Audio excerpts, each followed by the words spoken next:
Want your dumbbell bench press to feel stronger without adding a single pound? Then don't look at the dumbbells. Look at your feet. Visual, side by side. Wrong setup, X. Correct setup, check. These two setups may look almost identical, but one creates a stable base. The other makes every rep harder to control. Here's the difference. On the left, the feet are too far forward, too close to the bench, or constantly shifting. The knees often move with them, making the body less stable.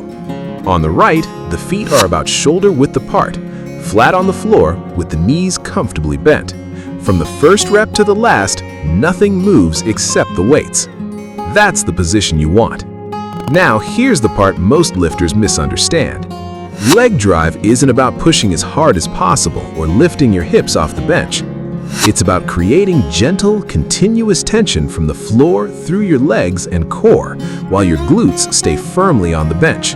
That tension gives your upper body a more stable platform to press from.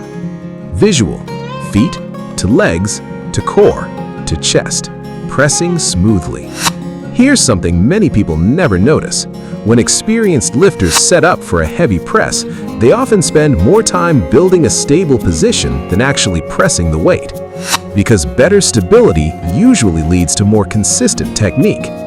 Before you increase the weight, master this setup with a lighter load until it feels automatic.